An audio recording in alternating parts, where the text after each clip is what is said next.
ಎಲ್ಲರಿಗೂ ನಮಸ್ತೆ. ನನ್ನ ಹೆಸರು ರಕ್ಷಿತಾ ಪ್ರದೀಪ್ ಕುಮಾರ್. ಈಗ ನಾವು ಒಮಾನ್ ನಲ್ಲಿರೋ ಬೋಷರ್ ಅನ್ನೋ ಜಾಗದಲ್ಲಿ ಶಾಪಿಂಗ್ ಗೆ ಹೋಗ್ತಾ ಇದ್ದೀವಿ. ನನ್ನ ಪರಿಚಯನ ನಾನು ಆಮೇಲೆ ಮಾಡಿಸ್ತೀನಿ. ಇವಾಗ ವಿಡಿಯೋಗೆ ಹೋಗೋಣ ಬನ್ನಿ. ನಮ್ಮ ಯಜಮಾನ್ರಿಗೆ ದಿ ಬೆಸ್ಟ್ ಫ್ರೆಂಡ್ಸ್ ಹಾಗೂ ಅಣ್ಣ ತಮ್ಮಂದಿರ ಒಂದು ಗ್ರೂಪು ಇಲ್ಲೇ ಒಮಾನ್ ನಲ್ಲಿದೆ.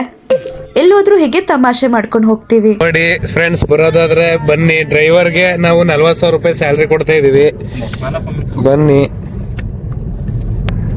ಯಾರು ಮಾತಾಡಲ್ಲ ಈಗ, ಯಾಕಂದ್ರೆ ವಿಡಿಯೋ ಬಂದಿರುತ್ತಲ್ಲ. ನಾನ್ ಯೂಟ್ಯೂಬ್ ಚಾನೆಲ್ ಶುರು ಮಾಡ್ತೀನಿ ಅಂತಿದಂಗೆ ನಮ್ಮ ಯಜಮಾನ್ರು, ಅವ್ರ ಫ್ರೆಂಡ್ಸ್, ಅವ್ರ ಅಣ್ಣ ತಮ್ಮಂದಿರು ಎಲ್ಲರೂ ಸಪೋರ್ಟಿಂಗ್ ನಿಂತ್ರು. ಈಗ ನಾವು ಶಾಪಿಂಗ್ ಹೋಗ್ತಾ ಇದೀವಿ ಎಲ್ಲರೂ ಒಟ್ಟಿಗೆ. ಬೆಳಗ್ಗೆ ಶಾಪಿಂಗ್ ಹೋಗೋದ್ರಿಂದ ಏನ್ ಮನೇಲೆ ಅಡ್ಗೆ ಮಾಡೋದಂತ ಹೇಳಿ ರೆಸ್ಟೋರೆಂಟ್ಗೆ ಬಂದ್ವಿ. ನಾವಿರೋ ಜಾಗದಲ್ಲಿ ಅಕ್ಕಪಕ್ಕದಲ್ಲಿ ಇಂಡಿಯನ್ ರೆಸ್ಟೋರೆಂಟ್ಗಳು ತುಂಬಾ ಇದಾವೆ.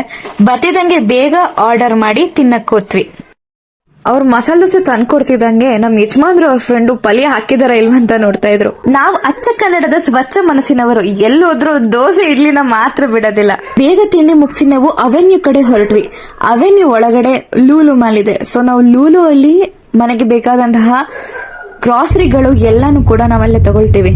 ಹೇಗೆ ನಮ್ಮ ಭಾರತ ದೇಶದಲ್ಲಿ ಶನಿವಾರ ಇಲ್ಲ ಭಾನುವಾರ, ಈ ಸ್ಯಾಟರ್ಡೆ ಸಂಡೇ ಹೇಗೆ ವೀಕ್ ಆಫ್ ಇರುತ್ತೋ, ಅದೇ ರೀತಿ ಒಮಾನ್ ದೇಶದಲ್ಲಿ ಹಲವು ಕಡೆ ಫ್ರೈಡೆ ಹೊತ್ತು ರಜಾ ಇರುತ್ತೆ. ಫ್ರೈಡೇನೆ ವೀಕ್ ಆಫ್ ಆಗಿರುತ್ತೆ. ಹಾಗಾಗಿ ಒಮಾನ್ ಅಲ್ಲಿ ಅರ್ಧಕ್ಕರ್ಧ ಜಾಗದಲ್ಲಿ ಫ್ರೈಡೆ ಹೊತ್ತು ಸ್ವಲ್ಪ ಜಾಸ್ತಿ ಜನ ಇರ್ತಾರೆ. ಯಾಕಂದ್ರೆ ವೀಕೆಂಡ್ ಅಲ್ವಾ, ಹೊರಗಡೆ ಬಂದಿರ್ತಾರೆ. ನಮ್ಮ ಯಜಮಾನ್ರು ಒಮಾನಿಗೆ ಬಂದು 8 ರಿಂದ 9 ವರ್ಷ ಆಯ್ತು. ನಾವ್ ಮದ್ವೆ ಆಗಿದ್ದು 2024ರಲ್ಲಿ. ಹಾಗಾಗಿ ನಾನು ಅವಾಗ ಬಂದೆ. ಭಾರತದಲ್ಲಿ ಹೇಗಿರುತ್ತೋ ಸೇಮ್ ಅದೇ ರೀತಿ ಇಲ್ಲೂ ಕೂಡ ಗ್ರಾಸರಿ ಶಾಪಿಂಗ್ ನಡೆಯುತ್ತೆ. ನಾವು ಯೂಶುವಲ್ ಆಗಿ ಹೊರಗಡೆ ಬಂದ್ರೆ ಎಲ್ಲ ಒಟ್ಟಿಗೆ ಬರ್ತೀವಿ. ಈ ಒಂದು ಪೇಜ್ ಅಲ್ಲಿ ಒಮಾನ್ ದೇಶದಲ್ಲಿ ಹೇಗೆ ಬದುಕ್ತಾ ಇದೀವಿ, ಲೈಫ್ ಸ್ಟೈಲ್ ಹೇಗಿರುತ್ತೆ ಅನ್ನೋದು ತೋರಿಸ್ತೀವಿ. ಇವರೇ ನಮ್ಮ ಯಜಮಾನ್ರು ಪ್ರದೀಪ್ ಕುಮಾರ್, ಮತ್ತೆ ಇವಳು ನನ್ನ ಮಗಳು ವೇದಾತ್ರಿ. ನಾವು ಬೇರೆ ದೇಶಕ್ಕೆ ಹೋದ್ರು ಕೂಡ ಮನೆಯಲ್ಲೆಲ್ಲ ಹಳ್ಳಿ ಭಾಷೆಲೇ ಮಾತಾಡೋದು. ವಿಡಿಯೋದಲ್ಲೂ ನಾನು ಹಳ್ಳಿ ಭಾಷೆಲೇ ಮಾತಾಡ್ಬೋದು, ಆದ್ರೆ ಎಷ್ಟೊಂದು ಅಕ್ಷರಗಳು ಯಾರಿಗೂ ಗೊತ್ತಾಗೋದಿಲ್ಲ. ಆದ್ರೂ ನಮ್ ಭಾಷೆ ನಾವು ಬಿಡ್ಬಾರ್ದಲ್ವಾ. ಮುಂದಿನ ವಿಡಿಯೋದಿಂದ ನಮ್ ಹಳ್ಳಿ ಭಾಷೆಲೇ ಮಾತಾಡ್ತೀನಿ. ಇಲ್ಲೆಲ್ಲ ರೇಟು ತುಂಬಾ ಅಂದ್ರೆ ತುಂಬಾ ಇರುತ್ತೆ ಅಂತ ಅನ್ಕೊಳ್ತಾರೆ. ಅಷ್ಟೊಂದೆಲ್ಲ ರೇಟ್ ಇರೋದಿಲ್ಲ. ಇಲ್ಲಿ ಕಿತ್ಲೆ ಹಣ್ಣೆ 0.765 ರಿಯಲ್ ಇತ್ತು. ಅಂದ್ರೆ ಇಂಡಿಯನ್ ರುಪೀಸ್ಗೆ ಕನ್ವರ್ಟ್ ಮಾಡಿದ್ರೆ 175ರಿಂದ 185 ಒಳಗಡೆ ಆಗತ್ತೆ. ಇಂಡಿಯಾದಲ್ಲಿ ಸದ್ಯಕ್ಕೆ ಕಿಟ್ಲೆ ಹಣ್ಣಿನ ಬೆಲೆ 100 ರೂಪಾಯಿ ಒಳಗಡೆನೆ ಇರುತ್ತೆ. ಅಲ್ಲೇನ್ ಸಿಗುತ್ತೋ ಅದ್ರ ಡಬಲ್ ಅಥವಾ ತ್ರಿಬಲ್ ಪ್ರೈಸ್ ಇಲ್ಲಿರುತ್ತೆ. ಹಾಗೂ ಇಲ್ಲಿ ಯಾವುದೇ ತರಕಾರಿ ತಗೊಳ್ಳಿ ಅಥವಾ ಯಾವುದೇ ಹಣ್ಣುಗಳು ತಗೊಳ್ಳಿ, ಎಲ್ಲದಕ್ಕಿಂತ ಹೆಚ್ಚು 100 ಪಟ್ಟು ಫ್ರೆಶ್ ಆಗಿರತ್ತೆ.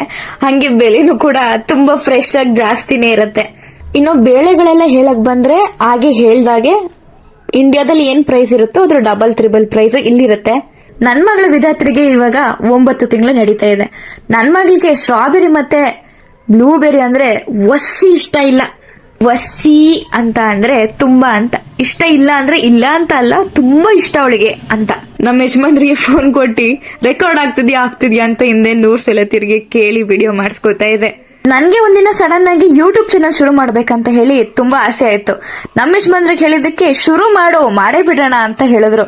ಈ ಚಾನೆಲ್ ಅಲ್ಲಿ ನಾವು ಒಮಾನ್ ದೇಶದಲ್ಲಿ ಹೇಗೆ ಲೈಫ್ ಸ್ಟೈಲ್ ಇರುತ್ತೆ, ದಿನಚರಿ ಹೇಗಿರುತ್ತೆ ಅನ್ನೋದನ್ನ ನಾನು ಮತ್ತೆ ನಮ್ಮ ಯಜಮಾನ್ರು ಮತ್ತೆ ನನ್ನ ಮಗಳು 3 ಜನನು ತೋರಿಸ್ತೀವಿ. ನಾವು ಶಾಪಿಂಗ್ ಎಲ್ಲ ಮುಗಿಸಿ ಎಲ್ಲಾ ಐಟಮ್ನ ಗಾಡಿಲಿ ಇಟ್ಕೊಂಡು ಮನೆಗೆ ವಾಪಸ್ ಬಂದ್ವಿ. ಇಲ್ಲಿಗೆ ನನ್ನ ವ್ಲಾಗ್ನ ನಾನು ಮುಗಿಸ್ತಾ ಇದ್ದೀನಿ. ಮತ್ತೆ ಇನ್ನೊಂದು ವ್ಲಾಗ್ ಜೊತೆ ನಾನು ಸಿಗ್ತೀನಿ. ನಮ್ಮ ಚಾನೆಲ್ನ ಸಬ್ಸ್ಕ್ರೈಬ್ ಮಾಡೋದನ್ನ ಮರಿಬೇಡಿ. ಮತ್ತೆ ಸಿಗೋಣ. ಜೈ ಭುವನೇಶ್ವರಿ.